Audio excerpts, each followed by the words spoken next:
नमस्कार, आज की बात में आपका स्वागत है। कोलकाता में रेजिडेंट डॉक्टर की रेप के बाद नृशंस हत्या के मामले को लेकर आज ममता बनर्जी की अपनी पार्टी में भी आवाज उठी। आज तृणमूल कांग्रेस के सांसद सुखेंदु शेखर रॉय डॉक्टर की बर्बर हत्या के विरोध में हुए प्रोटेस्ट में शामिल हो गए। सुखेंदु शेखर रॉय ने कहा, कोलकाता पुलिस किसी काम की नहीं है। पुलिस ने इस केस में लापरवाही की, सबूतों के साथ छेड़छाड़ की। जो पुलिस 3 दिन बाद घटनास्थल पर डॉग स्क्वाड के साथ पहुंची हो, उस पुलिस से क्या उम्मीद की जाए।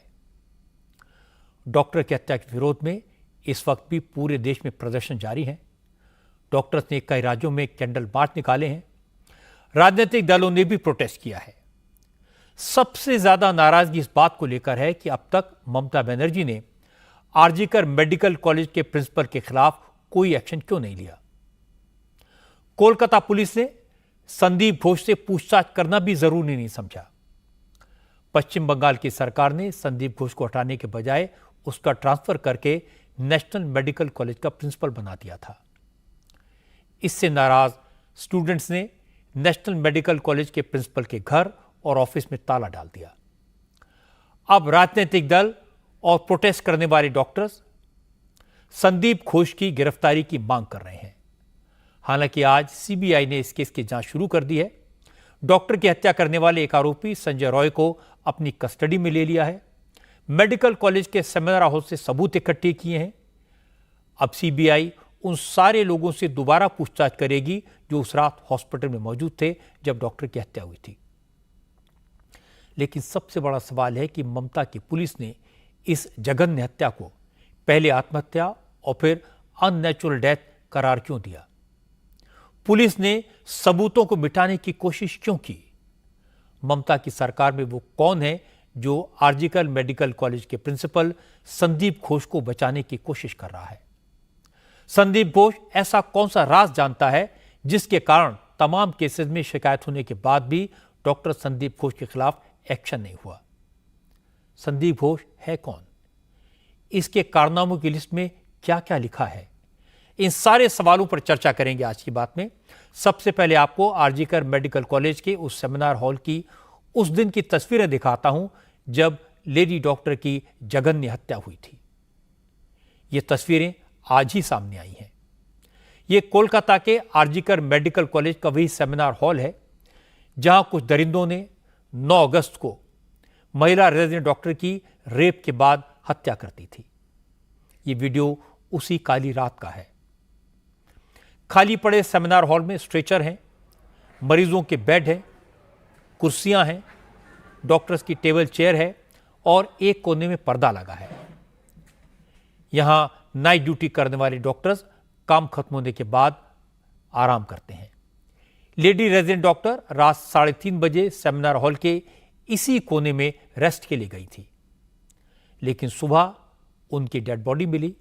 वीडियो में आपको डेड बॉडी भी दिखाई देगी, लेकिन तस्वीरें इतनी विभत्स हैं, इतनी विचलित करने वाली हैं कि मैं आपको दिखा नहीं सकता, इसलिए हमने उसे ब्लर कर दिया है। डेड बॉडी पर कोई कपड़ा नहीं था, गले पर चोट के निशान थे, नाक और मुंह से खून निकल रहा था, कमरे में लगे पर्दे फटे हुए थे, जिसका मतलब है लेडी डॉक्टर ने हत्यारों से बचने की कोशिश की, उनके साथ संघर्ष किया, लड़ाई की। सेमिनार हॉल की तस्वीरों से साफ है यह मामला आत्महत्या का नहीं, दरिंदगी से की गई हत्या का है। लेकिन फिर भी बंगाल पुलिस ने पहले से सुसाइड का केस कहा, फिर अननेचुरल डेथ बताया।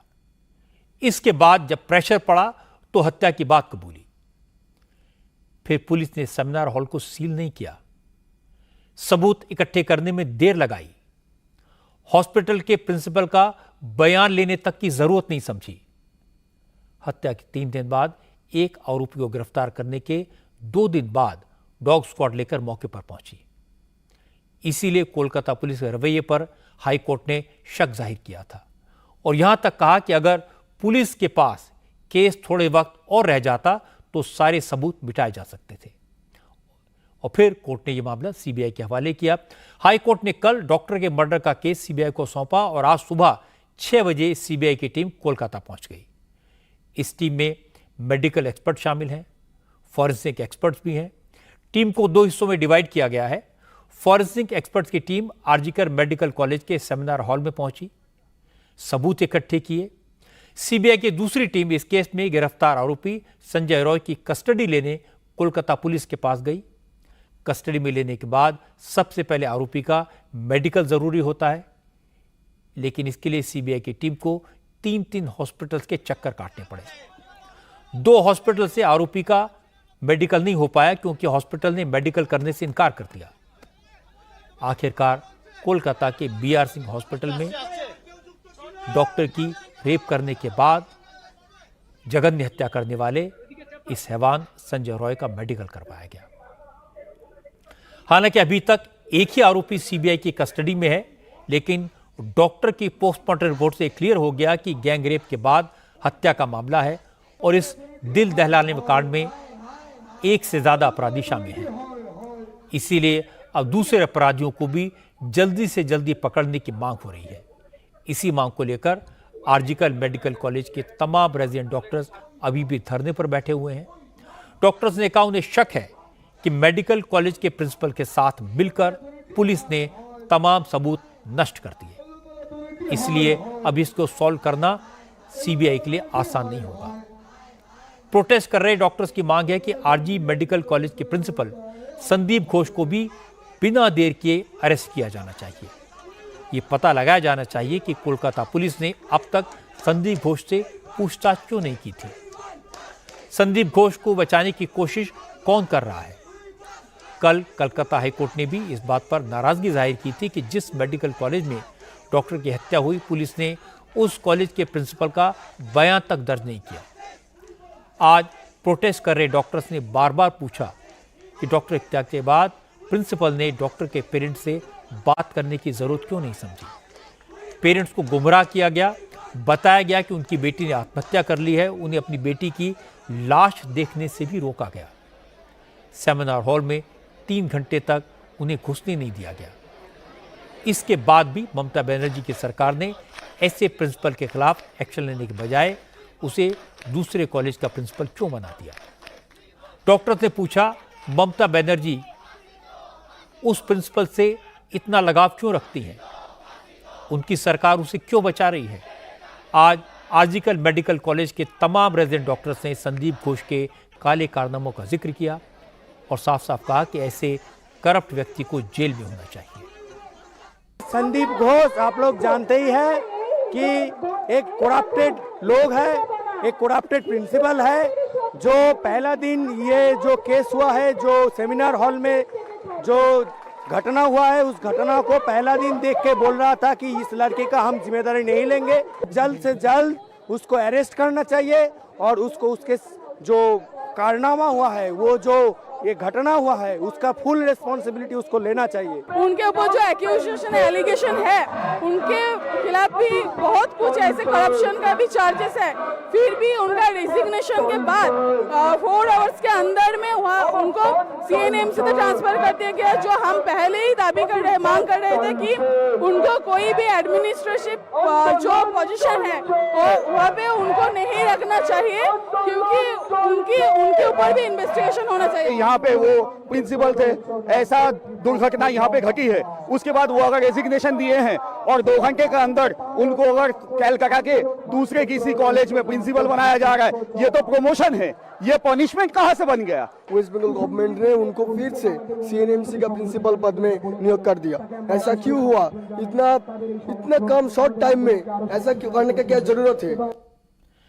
संदीप घोष पर इतने सारे सवाल उठाए जा रहे हैं, उसकी वजह एक नहीं, कई सारे कारण हैं। पहला तो ये कि आरजीकर मेडिकल कॉलेज के प्रिंसिपल के तौर पर इस पूरे मामले को उन्होंने दबाने की कोशिश की, हत्या को आत्महत्या का रंग देने की कोशिश की।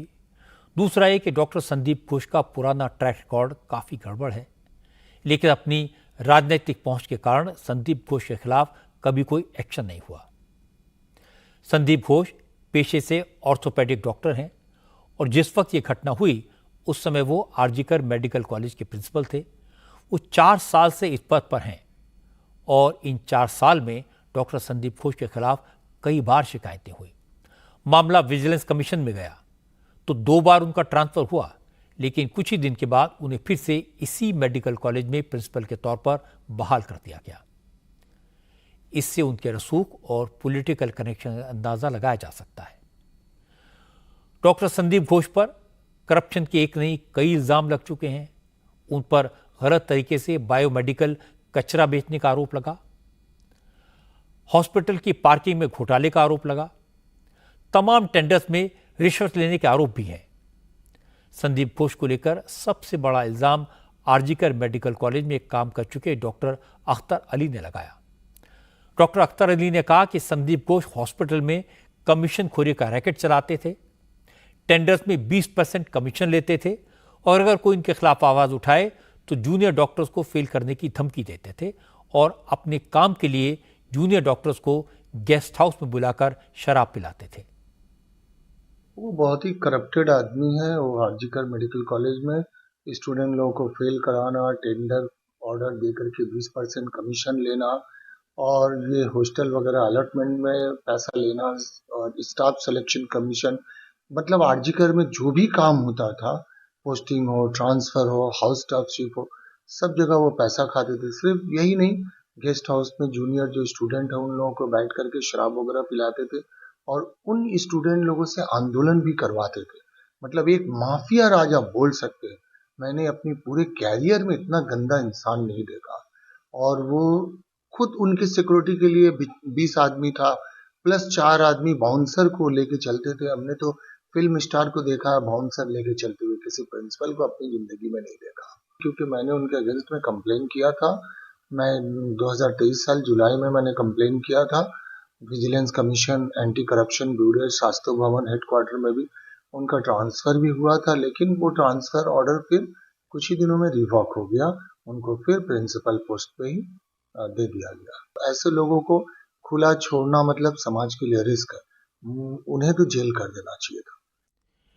क्योंकि अख्तर अली ने डॉक्टर संदीप घोष के खिलाफ शिकायत की थी, अख्तर अली अब आरजीकर मेडिकल कॉलेज में काम नहीं करते, इसलिए कुछ लोग कह सकते हैं कि अख्तर अली अब संदीप घोष पर इल्ज़ाम लगाकर पुराना स्कोर सेटल कर रहे हैं। लेकिन जो इल्ज़ाम अख्तर अली ने लगाए, मेडिकल कॉलेज के रेजिडेंट डॉक्टर्स ने उनको कंफर्म किया। डॉक्टर की हत्या के बाद धरना प्रदर्शन कर रहे डॉक्टर्स ने कहा कि कॉलेज के प्रिंसिपल डॉक्टर संदीप घोष के गुनाहों की लिस्ट इतनी लंबी है कि उन्हें गिनाना मुश्किल है। डॉक्टर्स ने कहा संदीप घोष जैसा करप्ट इंसान उन्होंने पहले कभी नहीं देखा। कोरोना काल में भी उन्होंने दवाइयों की सप्लाई में पैसे खाए, बिना कमीशन के कोई कॉन्ट्रैक्ट नहीं दिया, लेकिन ऊंची पहुंच के कारण कभी उनके खिलाफ कोई एक्शन नहीं हुआ।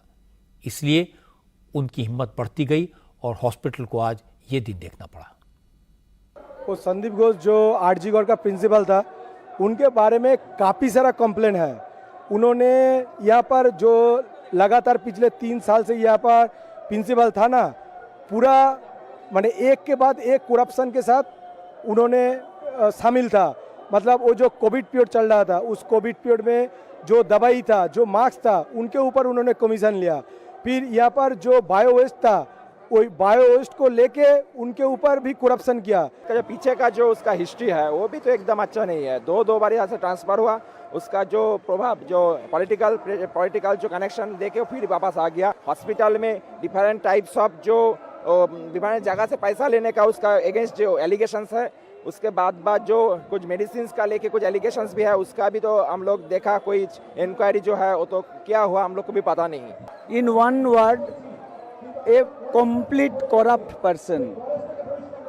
वो डॉक्टर था, लेकिन वी डोंट नो कैसा डॉक्टर था जिसने कोविड के टाइम इतना सारा करप्शन किया। संदीप घोष तो हम लोग का कॉलेज में प्रिंसिपल था, वो बहुत अच्छा आदमी नहीं था। उसके बारे में बहुत कुछ कंप्लेंट आया है। इधर हॉस्पिटल का कोविड के टाइम में घोटाला था मेडिसिन को लेकर। इसमें कोई शक नहीं है कि ममता बनर्जी की सरकार में डॉक्टर संदीप घोष का कनेक्शन काफ़ी ज़बरदस्त है। और कितना ज़बरदस्त है इसका एक सबूत मैं आपको बताता हूं। महिला डॉक्टर की हत्या के बाद कॉलेज के प्रिंसिपल संदीप घोष के इस्तीफे का ऐलान सिर्फ ड्रामा था, क्योंकि जब उन्होंने इस्तीफे की बात कही उससे पहले ही सरकार ने उनका ट्रांसफर नेशनल मेडिकल कॉलेज के प्रिंसिपल के तौर पर करने का फैसला कर लिया था। डॉक्टर की हत्या के बाद सरकार ने आरजीकर मेडिकल कॉलेज के medical superintendent and vice principal Sanjay Vashisht को उनके पद से हटा दिया, लेकिन प्रिंसिपल पर कोई एक्शन नहीं लिया गया। फिर एक दिन के बाद प्रिंसिपल ने इस्तीफा देने की बात कही। उसके थोड़ी देर के बाद सरकार ने डॉक्टर संदीप घोष का ट्रांसफर ऑर्डर जारी कर दिया, उन्हें नेशनल मेडिकल कॉलेज का प्रिंसिपल बना दिया। जबकि हकीकत यह है कि डॉक्टर संदीप का ट्रांसफर ऑर्डर वाइस प्रिंसिपल को हटाने के ऑर्डर से पहले ही तैयार हो चुका था।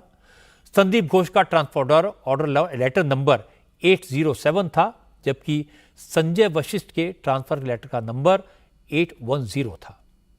यानी सरकार ने डॉक्टर संदीप घोष को बचाने का प्लान पहले ही तैयार कर लिया था और इसी बात पर आज आईएमए ने ऑब्जेक्शन जताया।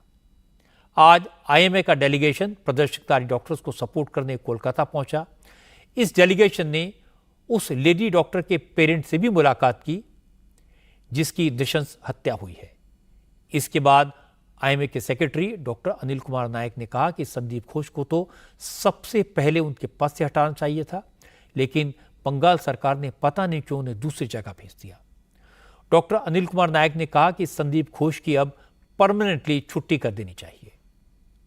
संदीप घोष को यहाँ प्रिंसिपल से निकाल गए, बहुत अच्छी बात है। हाईकोर्ट ने भी बोला है कि उनको लॉन्ग लीव पे जाना चाहिए।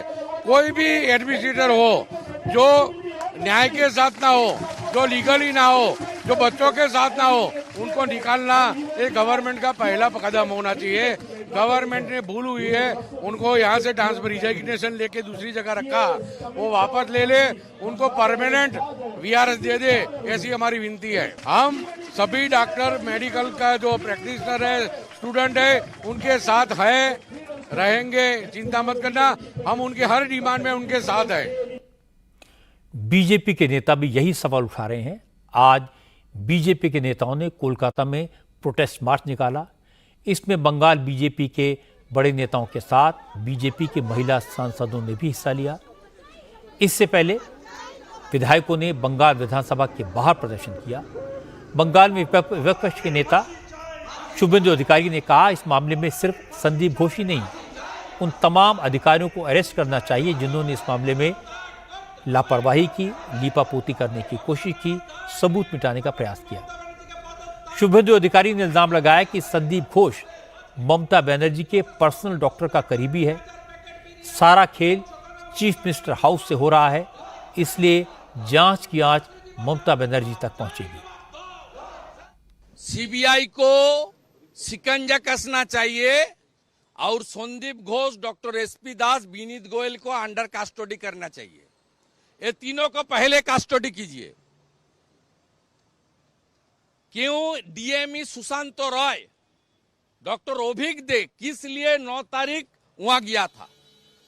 आरजीकर में सुशांत राय, director of medical education, and doctor ओभिक दे, वो दोनों किस काम के लिए उस दिन सुबह गया था? एविडेंस डिस्ट्रॉय करने के लिए। सीबीआई कोर्ट मॉनिटरिंग है, सीबीआई को तुरंत कार्रवाई करना चाहिए, नहीं तो जरूरत होगा तो सबके खिलाफ आवाज बंगाल की जनता उठाएगा।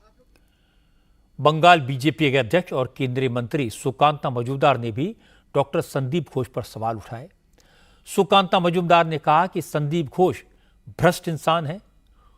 वो खुद उनके खिलाफ पहले कई बार गवर्नर से शिकायत कर चुके हैं, लेकिन वो इतने ताकतवर हैं कि उनके खिलाफ कोई एक्शन नहीं हुआ। सुकांता मजूमदार ने कहा, यह बात सामने आनी चाहिए कि ममता बनर्जी से उनका क्या कनेक्शन है। देखिए, जो प्रिंसिपल को हटाया गया, डॉक्टर सुदीप तो है, आई थिंक, मैं उनके खिलाफ आज से 6-7 महीना पहले मैंने गवर्नर साहब को लेटर लिखा था कि he is involvement in the corruption, purchase of different materials. Governor साहब ने शायद उसको फॉरवर्ड कर दिया होगा, लेकिन सरकार ने कुछ व्यवस्था नहीं की। लेकिन ये जो व्यक्ति है, ये बहुत ही पावरफुल व्यक्ति है, क्योंकि बार बार देखा गया है इसको पहले इस पद से, जो आपका आरजीकर का प्रिंसिपल का पद है, वहां से हटाया गया, फिर 1-2 महीना बाद वापस फिर लाया गया। इस घटना के बाद जब उसको हटाया, वो खुद बोला कि मैं रिजाइन दे रहा हूं, मुख्यमंत्री बोल रहा हम हटा रहे हैं, मालूम नहीं क्या हो रहा है। Within 4 to 5 hours he has been reinstated in another medical college, national medical college. तो हम जानना चाहते हैं वो कौन से बड़े ऐसे डॉक्टर है, उन्होंने क्या इजाद किया है कि जिसके कारण उसको पद पे बैठाने की इतनी आकांक्षा माननीय मुख्यमंत्री जी के हृदय में है।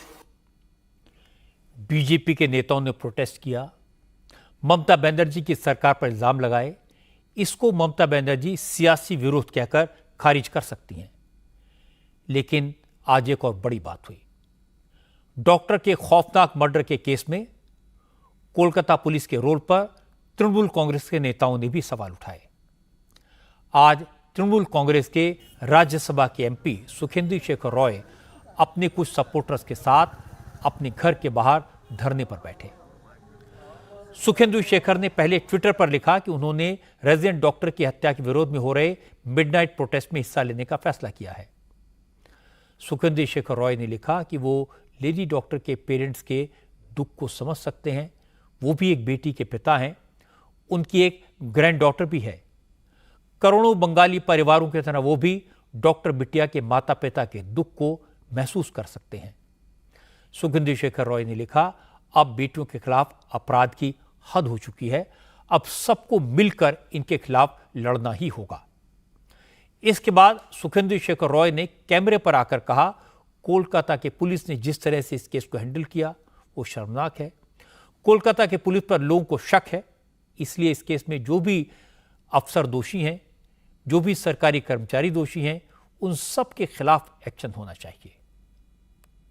एक आदमी प्रिंसिपल इस्तीफा दे रहा है, मेरे ख्याल से वो ड्रामा था।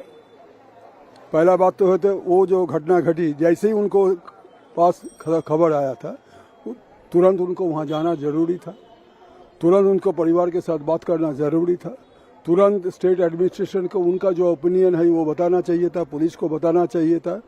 वो ड्रामा करने लगा, हमारे ऊपर दवाई डाल रहा है, हमारा परिवार को गाली बक रहा है, हम इस्तीफा दे रहे हैं, हम सरकार की कोई काम नहीं करेंगे, सरकारी नौकरी भी नहीं करेंगे। ये ड्रामा करने का कई घंटे बाद उनका फिर से रीअपॉइंटमेंट हो गया दूसरा हॉस्पिटल में, वो भी प्रिंसिपल का। तो ये जो घटनाक्रम है, ये जो क्रोनोलॉजी ऑफ इवेंट्स है, इसका सवाल मेरे अंदर में भी 3 दिन से गुजर रहा है।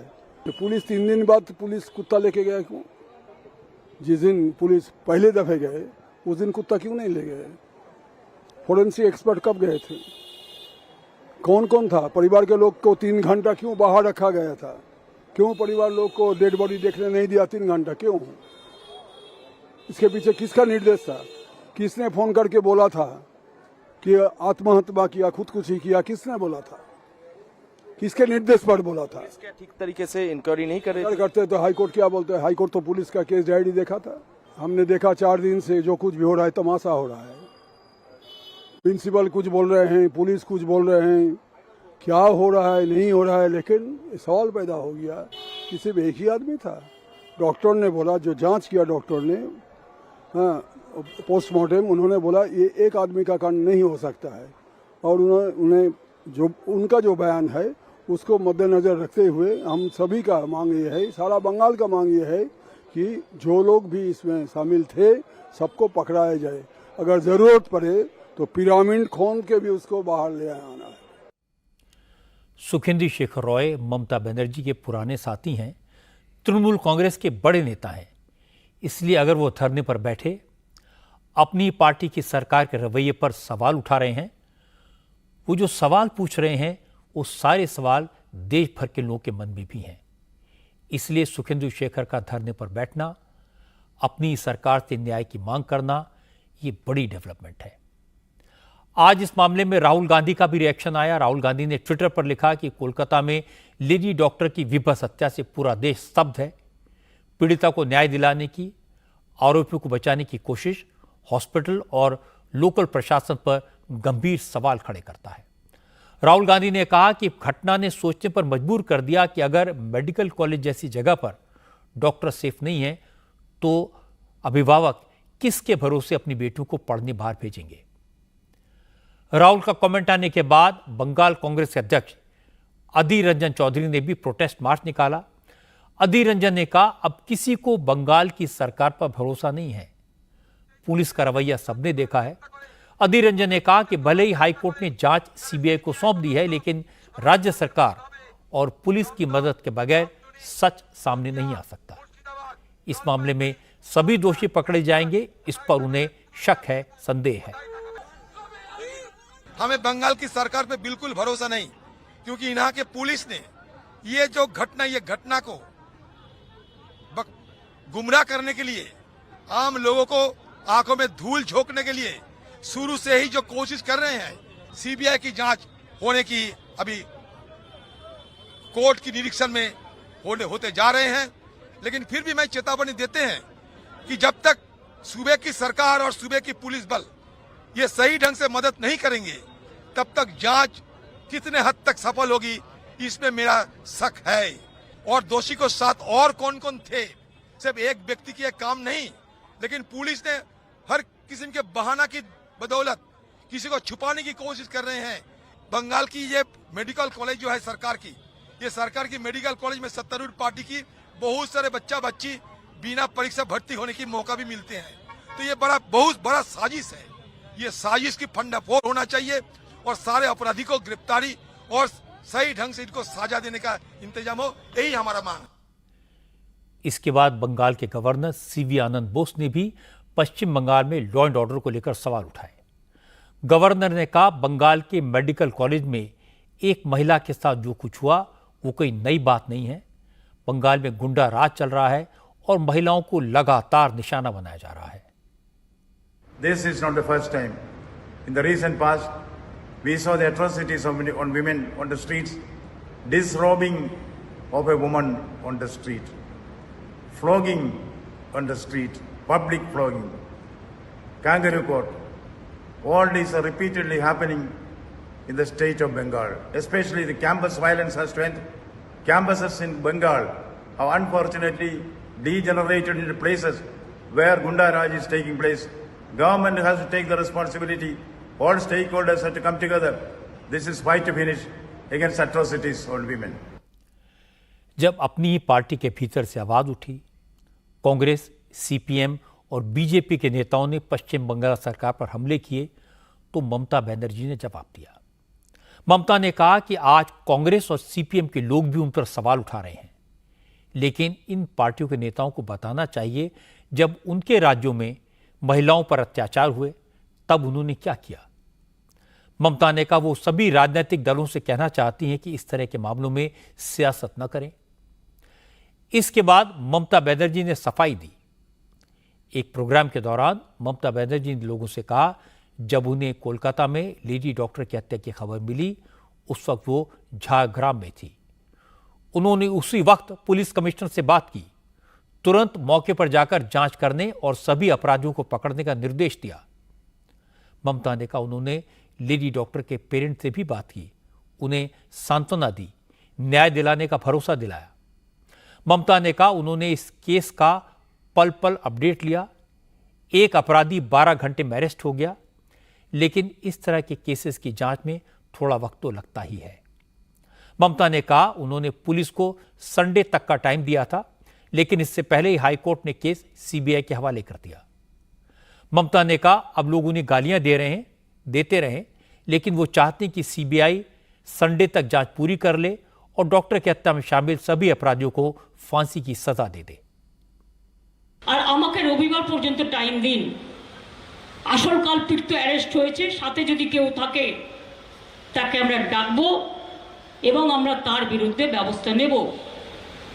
উনি কিছু কথা বলেছিলেন, সঙ্গে সঙ্গে পুলিশ বলেছিল আমরা সবাইকে ডাকবো এবং জুনিয়র ডাক্তারদের কিছু লোককে তারা অলরেডি ডেকেছিল, তাছাড়াও আরও অনেককে ডেকেছিল। এভিডেন্স তো কলকাতা পুলিশের হাতে ছিল। হ্যাঁ, আমরা ওটা সিবিআইকে হ্যান্ড ওভার করে দিয়েছি। আমরা চাইব, যেহেতু আমাদের টার্গেটেড টাইম ছিল রবিবার পর্যন্ত, এই রবিবারের মধ্যে তারা কেস করে তারা ফাঁসি দেবে, এটা আমরা চাই। কারণ মনে রাখবেন, আমি কিন্তু বালুরঘাটের একটা কেসে 3 দিনে চার্জশিট করিয়ে দিয়েছিলাম। আর কামদুনির কেস যারা বলছেন তারা জেনে রাখুন, আমরা দুজনকে ফাঁসির কথা বলেছিলাম, কিন্তু হাইকোর্ট ওদের ফাঁসি মুকুব করে দেয় এবং তাদের যাবজ্জীবন করে দেয়। ये बात वाकई में हैरान करने वाली है। जिस मेडिकल कॉलेज में इतना जघन्य अपराध हुआ, उसके प्रिंसिपल से पुलिस ने पूछताछ तक नहीं की। प्रिंसिपल को हटाने के बजाय सरकार ने उसे दूसरे कॉलेज का प्रिंसिपल बना दिया। आखिर वो कौन है जो संदीप घोष को प्रोटेक्शन दे रहा है? क्या संदीप घोष का किसी पर इतना एहसान है? क्या उसके सीने में कोई राज छुपा हुआ है? तृणमूल कांग्रेस के एमपी सुखेंदु शेखर भी इस अपराध की बर्बरता और पुलिस की लापरवाही देखकर परेशान हो गए। सुखेंदु शेखर ने अपनी पार्टी, अपनी पोजीशन और अपने भविष्य की परवाह नहीं की, पुलिस की जांच पर सवाल उठाए। आमतौर पर ममता बनर्जी की पार्टी में उनके खिलाफ आवाज उठाने की कोई हिम्मत नहीं करता। इसी से पता चलता है कि मेडिकल कॉलेज में डॉक्टर बेटी के साथ जो जुल्म हुआ वो कितना वहशियाना, कितना भयानक था। कल जब मुझे इस केस की डिटेल्स आपको बतानी पड़ी थी तो एक बार को रूह कांप गई थी। पोस्टमार्टम का जिक्र आया तो कलेजा मुंह को आ गया। इस सोचकर दिल रोता है कि उस बेकसूर लड़की के माता पिता पर क्या बीत रही होगी।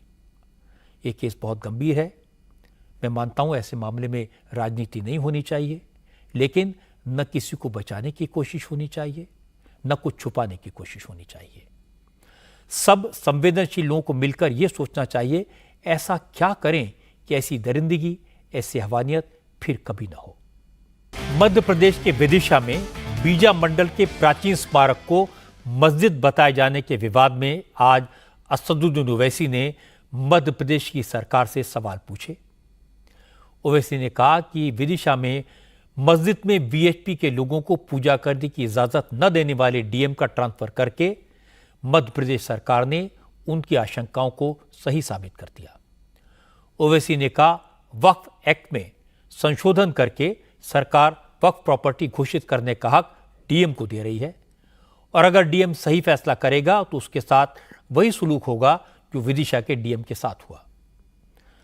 असल में 9 अगस्त को हिंदू संगठनों ने विदिशा के बीजा मंडल का ताला खोलने और वहां पूजा करने की मांग की थी, लेकिन विदिशा के कलेक्टर बुद्धेश कुमार वैद्य ने हिंदू संगठनों को नागपंचमी पर पूजा करने की परमिशन नहीं दी। कलेक्टर ने 1951 के आर्कियोलॉजिकल सर्वे ऑफ इंडिया के ऑर्डर का हवाला दिया जिसमें बीजा मंडल स्मारक को मस्जिद लिखा गया है। हिंदू संगठनों ने प्रोटेस्ट किया लेकिन प्रशासन ने ताला नहीं खोला, पूजा नहीं हो सकी। इसके 2 दिन बाद मध्य प्रदेश की सरकार ने 47 आईएएस और आईपीएस अधिकारियों का ट्रांसफर किया। इसी लिस्ट में विदिशा के कलेक्टर का नाम भी था। विदिशा के डीएम के ट्रांसफर को ओवैसी ने बीजा मंडल के विवाद से जोड़ दिया।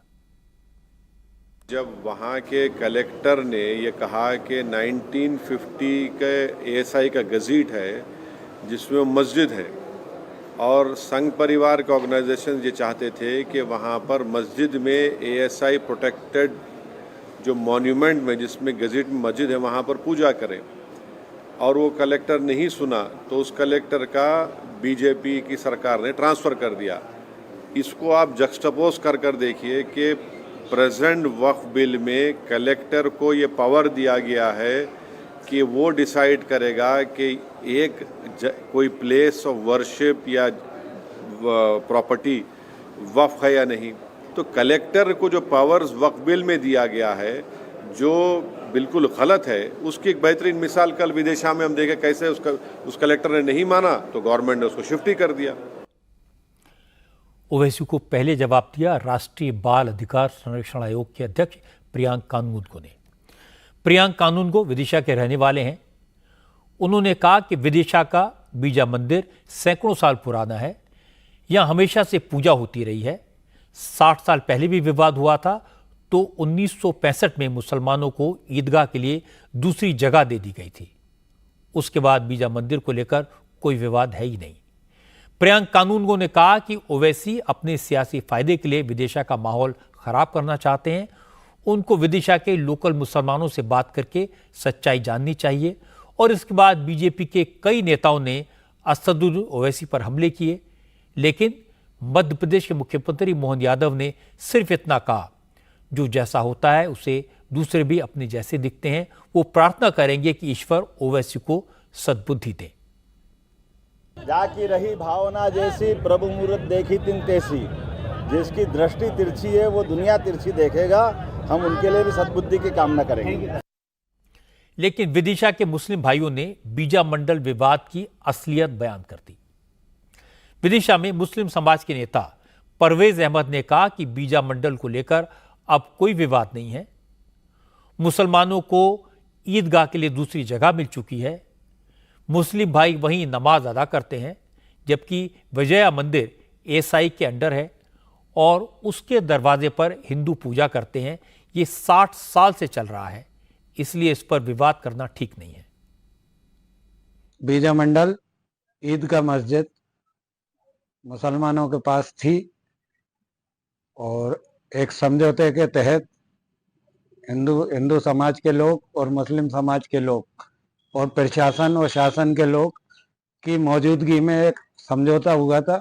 इस समझौते के तहत हमने अपना जो है वहाँ से अधिकार छोड़ा और उसे आर्कोलॉजिकल गवर्नमेंट के अंदर दे दिया गया है और गवर्नमेंट ने हमें जो है उसके बदले में ईदगाह बना के हमें ईदगाह चौराहे पर भोपाल रोड पे दी है।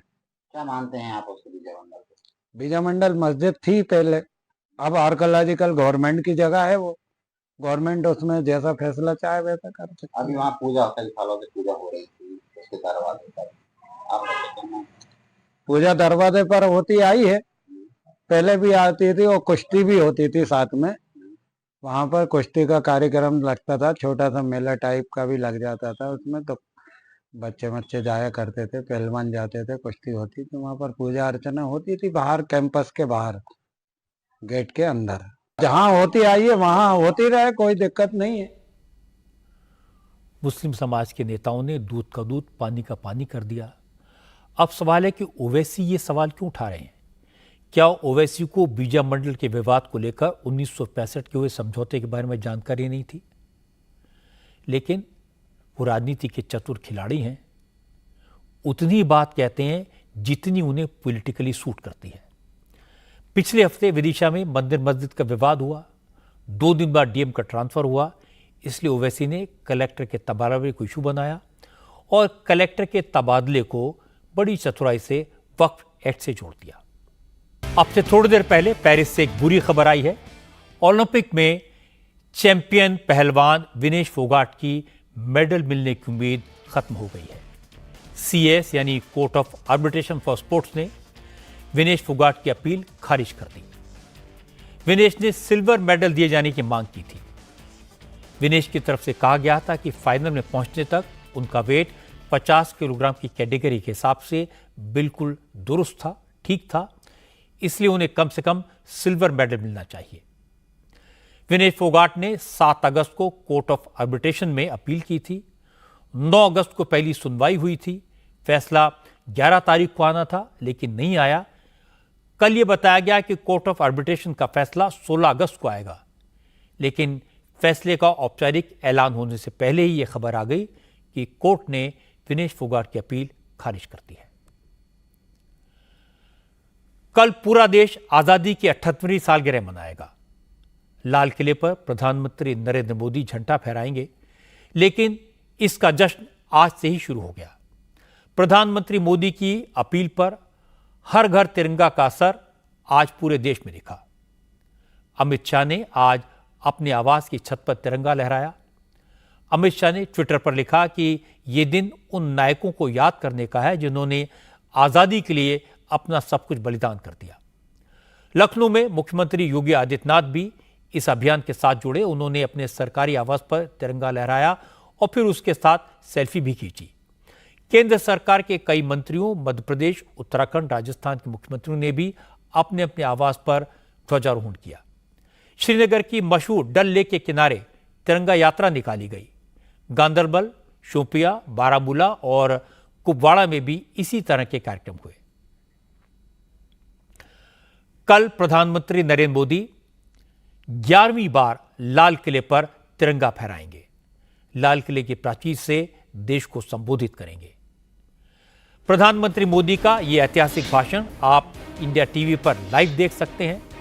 हमारे स्टूडियो में एक्सपर्ट्स होंगे जो आपको प्रधानमंत्री के भाषण का मतलब समझाएंगे, उसे एनालाइज करेंगे। 15 अगस्त के मौके पर इंडिया टीवी का स्पेशल कवरेज जय हिंद देखिए कल सुबह 6 बजे।